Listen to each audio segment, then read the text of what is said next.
साबिक सफीर जमील अहमद खान साहब, बहुत शुक्रिया आपके वक्त का। जमील अहमद साहब, कहिएगा, जिस तरह से अब अमेरिका और ईरान की कशीदगी चल रही है, आपको लगता है अगर ये बढ़ गई तो इस पर क्या असरात होंगे दीगर ममालिक पर भी, और ये दबाव कम हो सकता है? अमेरिका के इसके पीछे क्या मकासद हो सकते हैं?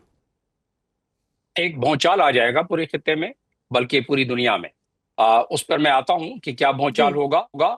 लेकिन ये दुरुस्त है कि जिस तरीके से हालात और वाकयात अपना रुख नया ले रहे हैं, जिसका कि कोई मुझ जैसे लोगों को ताज्जुब नहीं है। कई प्रोग्रामों में तस्करा करता रहा हूं कि इजराइल के शुरू से क्या अज़ाइम है, और Israel is America and America is Israel. ये जिक्र कई प्रोग्रामों में हो चुका है।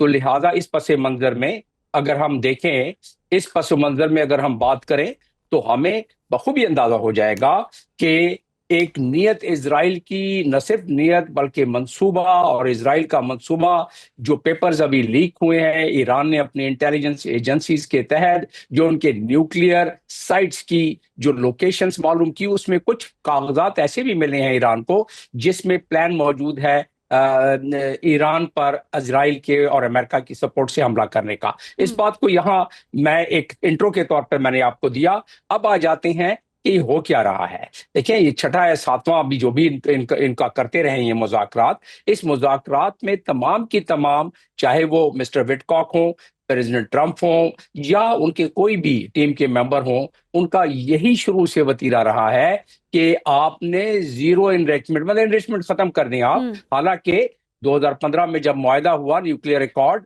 उसमें JCPOA, तो उस वक्त 3.5 तक की इजाजत थी।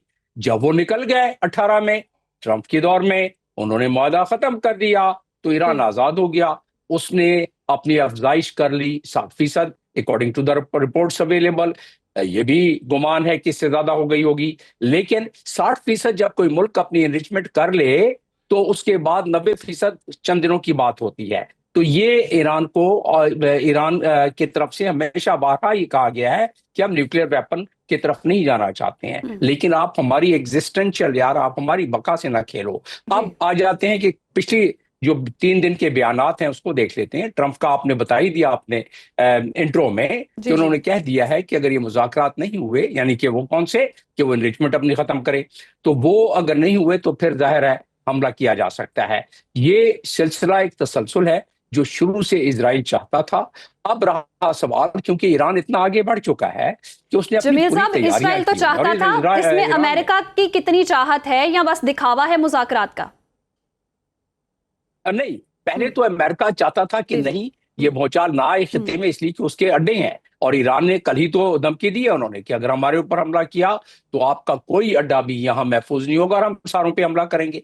उनमें कोई लगी लिपटी तो रखी नहीं, ईरान ने बिल्कुल ये धमकी दे दी है। और ईरान के पास ऐसे मिसाइल्स हैं, ऐसी कैपेबिलिटी जो वो कर सकते हैं। लेकिन अमेरिका ज़ाहिर इतना बेवकूफ तो नहीं होगा, उसने अपनी तैयारी की होगी, क्योंकि अमेरिका अब भी दुनिया की सबसे बड़ी अस्करी कुव्वत है।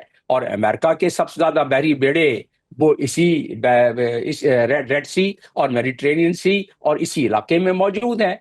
उसका मकसद भी जो उनके बम्बार्ड तैयारी हैं, जो कि बंकर बस्टर्स हैं, वो उन्होंने डियोगोगा में उन्होंने वो पोजीशन किया हुआ है जहां से वो उड़ान लेके और कर सकते हैं। तो अब इसका रिजल्ट क्या नजर आता है? रिजल्ट ये नजर आता है कि प्रेसिडेंट ट्रंप वैसे तो चाहते हैं कि दुनिया में कुछ अमन अमान रहे, लेकिन ये मजबूरी है अमेरिका की। अमेरिका की मजबूरी इजराइल के हवाले से, गजा के हवाले से, ईरान के हवाले से ये है कि जो इजराइल को के लिए थ्रेट हो, या इजराइल के ग्रेटर इजराइल के मंसूबे में जो कि 1896 में बनाया गया था, उसमें रुकावट पैदा करे, तो उसके लिए घेरा तंग किया जाता रहेगा।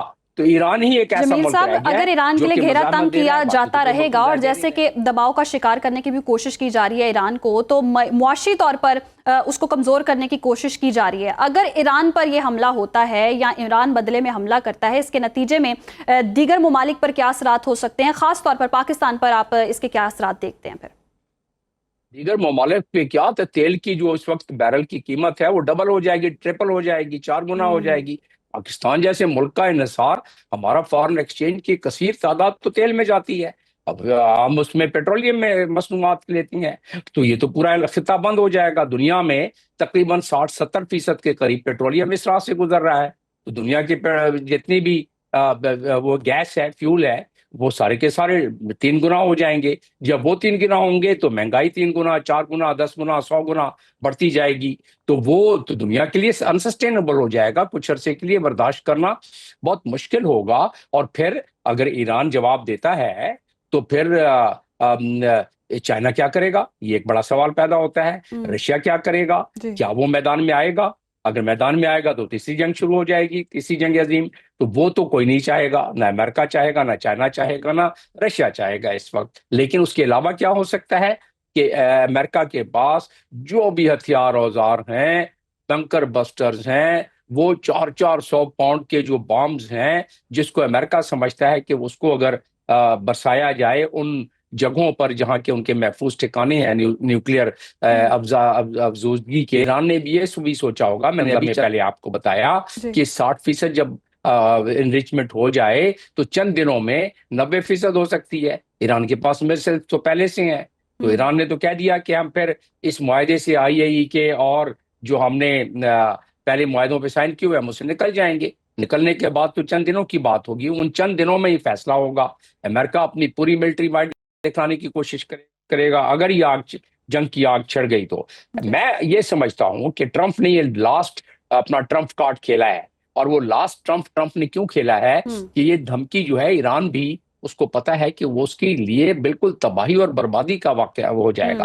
आपने पूछा पाकिस्तान के लिए डबल प्रॉब्लम होगी और पूरे खित्ते में खैर होगी। ये दुबई में जो आपको चहल पहल नजर आ रही है, जो आपको गल्फ कंट्रीज में चहल पहल नजर आ रही है, आपको इधर जो है वो गलियां सुनसान नजर आएंगी अगर ये मामला हो गया और उनकी इकोनॉमी तबाह हो जाएगी। वहां के एक्सपैट्रिएट्स जो काम कर रहे हैं वो अपने अपने घरों को भागने की कोशिश करेंगे। पाकिस्तान में रिफ्यूजीज प्रॉब्लम हो जाएगा, पाकिस्तान में मजीद प्रॉब्लम हो जाएगा कि ईरान के जो मजमरात हैं जो वो पाकिस्तान पर सही। तो ये तनाज़ा अगर शिद्दत इख्तियार करता है तो ये जो जंग है पूरी दुनिया को, पूरे खित्ते के अमन को लपेट में ले लेगी और मईशत को भी इस हवाले से बहुत आसान होगा। जमील अहमद खान साहब हमारे साथ हैं, बहुत शुक्रिया आपके वक्त का।